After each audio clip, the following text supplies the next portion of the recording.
Welcome to the intuitive patterns for the month of July 2020. The cards that I pull for this, I tend to do a mixture of kind of astrology and numerology and tarot, but this particular reading is more focused on the tarot cards, and I have a tendency to pull various cards from various decks. So in the Osho Zen Tarot, I got the Turning In, the Inner Voice, and Postponement. In the medicine cards, I got Turkey, Turtle, and Whale. In the Mayan Oracle, I got Manifestation, Kawak, the Portal of Transcendence. In the Ancient Egyptian Tarot, I got the Two of Cups, the Three of Cups, and the Eight of Discs. In the Aleister Crowley deck, I got the Works card, the Prince of Discs, the Swiftness card, Success, Happiness, and the Prince of Wands. In the Healing Earth Tarot, I got the Eight of Pipes, the Shaman, the Ten of Crystals, and the Tower. And in the Words of Truth, I got Indulgence, Blessing, Sobriety, Density, Resolution, and Will. That's a lot, right? So, everybody take a huge breath and get ready for the onslaught of this year's patterns for manifesting the new world. While June was a fury of intensity marked by protests, violence, and a deepening division and divide of this country, July, unfortunately, only adds to this growing discontent. We have been being warned for years about this incredible shift that was going to rock our world since 2015-16. And while many think I am talking about the election, I am not. I am looking at the global astrology that was clearly indicating a massive movement out of the stuckness of the Piscean age and the density of so many planets being in Capricorn and finally, irrevocably moving us into the Aquarian age. Change is not a choice. It is an obligation, especially now. This month is marked by the intensity of the Ten of Crystals, the Tower, and Kawak. These three indicate that our fate has been sealed and now we must submit to that inevitability. The higher powers that have dictated such horror and abuse are finally feeling the fear that they have forced us to live through for the past years. It becomes clear in the blinding light of transformation that any belief held too tightly and rigidly is a reflection of dysfunction rather than alignment with the Earth's laws and rules. Any person exhibiting hatred, separation, cruelty, and bias is no longer someone to fear, but someone to pity. And those that are standing up against the hate and bigotry will not back down now to any forms of intimidation. So be ready. Death is walking among us. And I do not mean COVID-19 is going to kill everyone. I mean that many things that were cherished are burning away in the fires of Kawak. There are certain doorways that cannot be passed through if you hold any ego or dysfunction.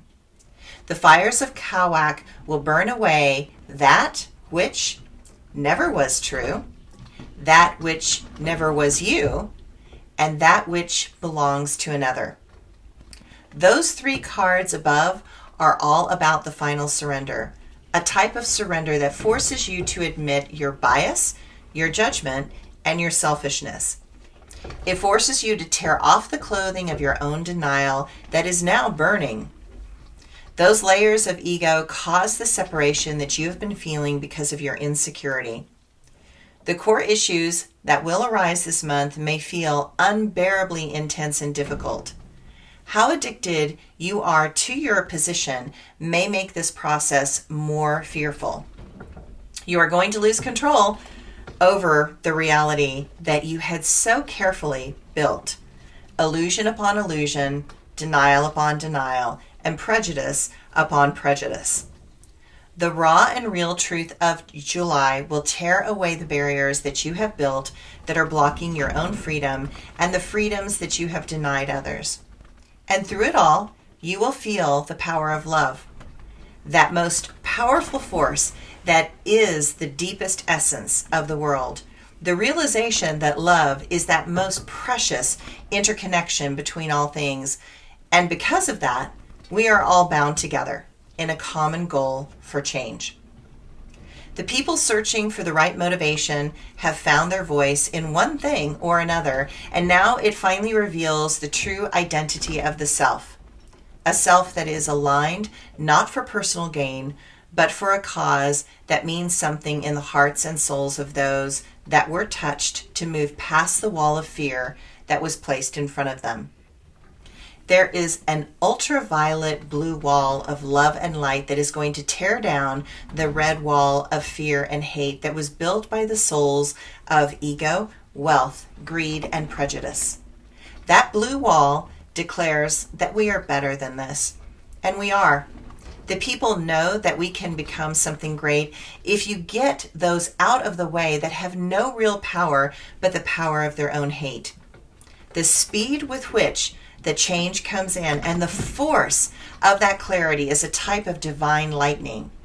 Its intention is to destroy the illusions that the minds of men built to make themselves feel powerful and absolute.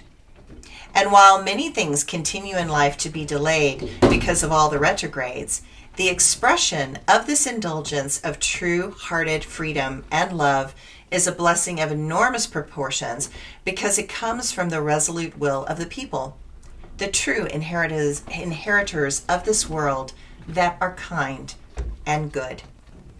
Americans are clearly going to bellow their calls for freedom.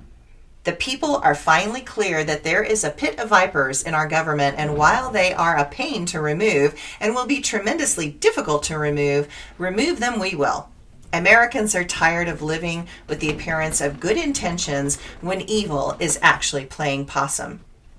This month, our government discovers that we are the relentless ants that keep crawling into all the nooks and crannies of their creation. We have every intention to muck up their system and reclaim what is ours. Just because those in power took something from the people does not mean it belongs to them. We are the people. And we are not just regular ants, we are fire ants.